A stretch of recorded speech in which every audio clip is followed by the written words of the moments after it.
Recipe নিয়ে intro দেওয়ার আগে এটা একবার দেখো। বলো তো এটা কি? এটা এমনই একটা জিনিস যেটা আমাদের রোজকার কাজে লাগে। আমরা সকলেই রোজ ব্যবহার করি। এটা হচ্ছে চাল মাপার একটা বাটি। এটা জগন্নাথ ধাম মানে পুরীর জগন্নাথ ধাম থেকে আনা হয়েছে। তো রিসেন্ট কিছুদিন আগেই মা মাসিরা সব গেছিল। তো সেখান থেকে এই চাল মাপার এই যে বাটিটা এনেছি, ভীষণ কিউট, ছোট্ট, ভীষণ দেখতে সুন্দর। তোমাদেরকেও দেখালাম। যদি নেক্সট টাইম তোমরা কখনো যাও তাহলে তোমরা এই একটা চাল মাপার বাটি ওখান থেকে নিয়ে আসতে পারো। দেখতে ভীষণই কিউট, পুরি বলে দেখো লেখাও আছে।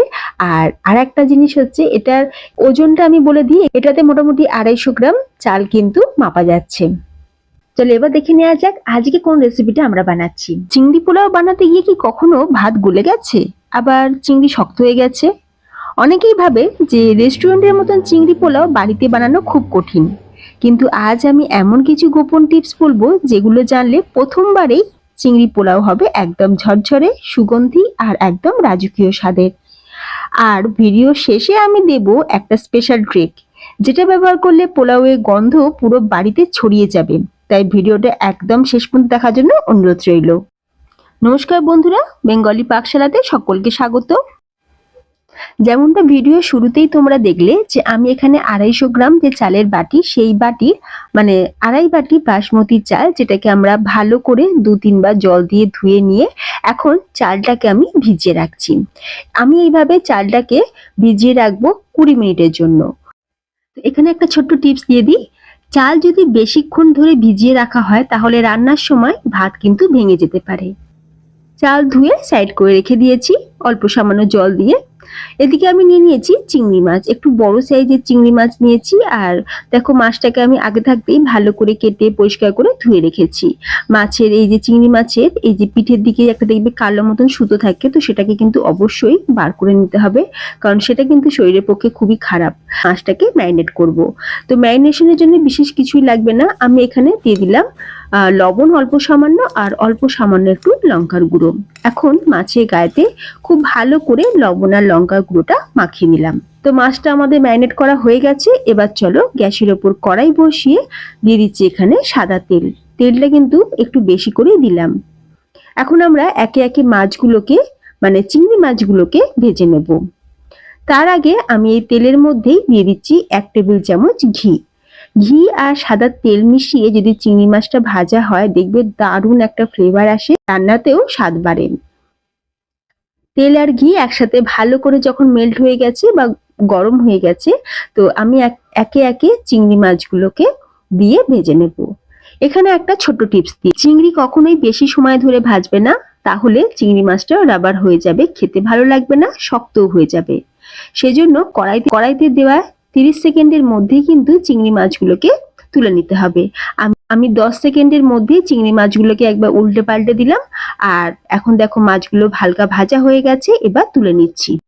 এই মাছগুলো ভাজা হয়ে গেছে, তুলে নিচ্ছি। আর একই রকম ভাবে বাকি যে চিংড়ি মাছটা রয়েছে সেটাকেও ভেজে তুলে নেব। এখন কড়াইতে যে তেলটা রয়েছে ওই অবশিষ্ট তেলের মধ্যেই দিয়ে দিচ্ছি গোটা গরম মশলা, মানে ছোট একটা দারচিনি আর 7-8টা ছোট এলাচ, একটা লবঙ্গ আর একটা তেজপাতা। এখন খুব ভালো করে এই গোটা মশলাগুলোকে একটু ভেজে নেব।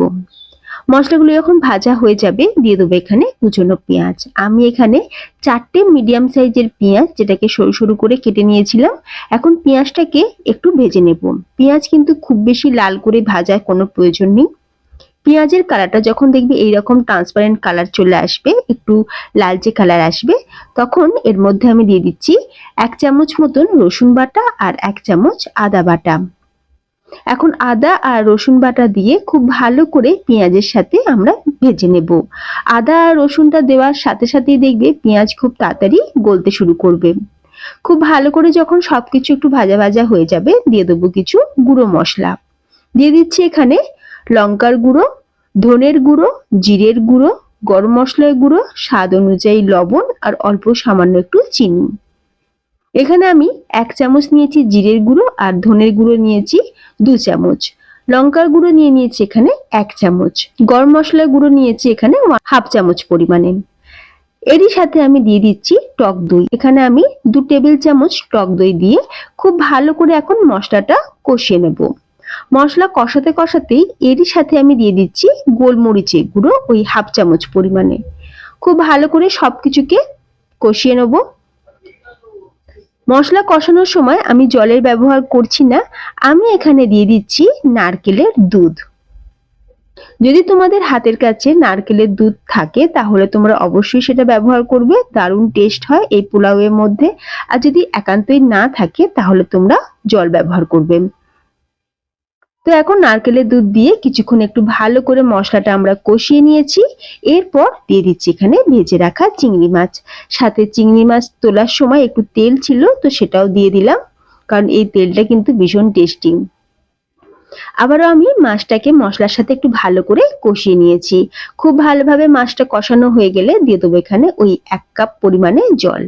দিয়ে একবার ভালো করে মিক্স করে নিয়ে আমরা চাপা দিয়ে মাছটাকে একটু সিদ্ধ করে নেব। এই প্রসেসে রান্না করলে ভীষণ টেস্টি হয় চিংড়ির পোলাও। এখন চাপা দিয়ে মাছটাকে আমরা 2 মিনিট কুক করে নিয়েছি। 2 মিনিট পর আমি এখানে গ্রেভি থেকে মাছগুলোকে তুলে নিয়েছি। তো মাছটা তুলে নেওয়ার সময় আমার ক্যামেরাটা অফ হয়ে গিয়েছিল, তোমাকে দেখাতে পারলাম না। আমি কিন্তু গ্রেভি থেকে চিংড়ি মাছগুলোকে তুলে নিয়েছি। শুধু গ্রেভির মধ্যে ওই একটা দুটো চিংড়ি মাছের যে মাথার অংশটা সেটা একটুখানি ভেঙে গেছিল বলে সেগুলোকে আর তুলিনি, সেগুলো গ্রেভিতেই রয়েছে। এরপর আমরা দিয়ে দেবো চাল। দেখো চালটা তো আমরা জল দিয়ে ভিজিয়ে রেখেছিলাম 20 মিনিট। তারপরে আমি একটা চালনির মধ্যে চালটাকে ঢেলে দিয়েছিলাম, যাতে করে এক্সট্রা যে জলটা সেটা বেরিয়ে যায়। একদম ঝরঝরে পোলাও তৈরির জন্য চাল কিন্তু একদম শুকনো থাকতে হবে, এটাও কিন্তু একটা গোপন টিপস।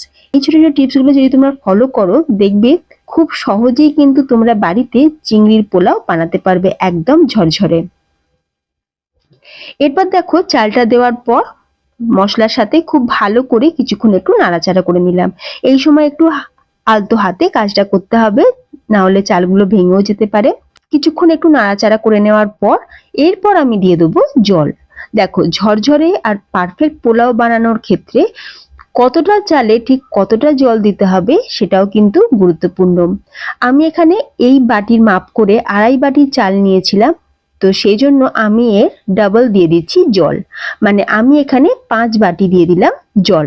তবে পুরোটা কিন্তু আমি জল দিইনি, এখানে আমি উষ্ণ গরম জল দিয়েছি 3 কাপ আর 1.5 কাপ দিয়েছি নারকেলের দুধ। টোটাল আমি এখানে 4.5 কাপ জল আর দুধ মিলিয়ে দিয়েছি। তোমরাও কিন্তু এই মেজারমেন্টটা অবশ্যই মনে রাখবে, না হলে কিন্তু কখনোই আমাদের পোলাও ঝরঝরে হবে না। এবার গ্যাসের ফ্লেমটা একদম হাইতে করে দিয়ে 5 মিনিট অপেক্ষা করব।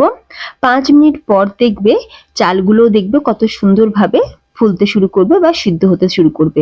ঠিক সেই সময় আমি দিয়ে দিচ্ছি চিংড়ি মাছগুলো, আর দিয়ে দেবো কয়েকটা কাঁচা পাকা লঙ্কা, আর অল্প সামান্য একটু দিয়ে দিচ্ছি শাহজিরা। শাহজিরা দিলে কিন্তু দারুণ ফ্লেভার হয়, যদি তোমাদের হাতের কাছে থাকে তাহলে অবশ্যই দিতে পারো। দিয়ে দিচ্ছি এখানে কিছুটা কাজু আর কিশমিশ। এরই সাথে আমি দিয়ে দিচ্ছি কেওড়ার জল আর গোলাপ জল। সবকিছু দেওয়া হয়ে গেছে। এখন আমরা একবার ভালো করে মিক্স করে নেব। গ্যাসের ফ্লেম কিন্তু এই সময় আমি একদম লোতে রেখেছি। লো ফ্লেমে সবকিছুকে খুব ভালো করে মিক্স করে নিলাম। এখন আমরা চাপা দিয়ে দিচ্ছি। চাপা দিয়ে আমি এটাকে 3 মিনিটের জন্য এইভাবেই রাখবো। 3 মিনিট পর ঢাকনাটা একবার খুলে দেখে নেব। তো তোমরা দেখতেই পাচ্ছ কত সুন্দর কিন্তু আমাদের পোলাওটা রেডি হয়ে যাচ্ছে। দেখো অল্প সামান্য আর একটু জল জলের ব্যাপারটা আছে, এটাও কিন্তু একদম পুরো ড্রাই হয়ে যাবে।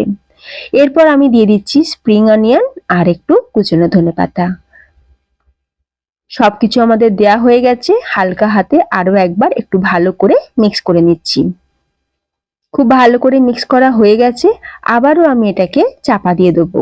চাপা দিয়ে আমি এটাকে 2 মিনিট একদম লো ফ্লেমে রেখে দেবো। 2 মিনিট পর গ্যাসের ফ্লেমটাকে অফ করে দিয়ে এইভাবে চাপা দেওয়া অবস্থাতেই রেখে দেবো। এই রেস্টিং প্রসেসের জন্য পোলাওয়ের গন্ধ আর স্বাদ অনেক গুণ বেড়ে যায়। তো দেখো বন্ধুরা কি সুন্দর ঝরঝরে চিংড়ি পোলাও তৈরি হয়েছে। প্রতিটা চাল আলাদা আর চিংড়িগুলো একদম জুসি। এটা তোমরা রায়তা, চাটনি অথবা শুধু স্যালাডের সাথেও পরিবেশন করতে পারো। আমি আজকে আলুর দম সাথে স্যালাড দিয়ে সার্ভ করেছিলাম, খেতে দারুণ হয়েছিল। ভিডিওটা যদি ভালো লাগে তাহলে অবশ্যই একটা লাইক করতে ভুলো না, কমেন্ট করে জানাবে আর কোন রেসিপি তোমরা দেখতে চাও। আর বেঙ্গলি পাকশালা চ্যানেলটি সাবস্ক্রাইব করে বেল আইকন প্রেস করতে কিন্তু একদমই ভুলবে না। আবার দেখা হবে নতুন একটা ডিলিশিয়াস রেসিপি নিয়ে। ধন্যবাদ।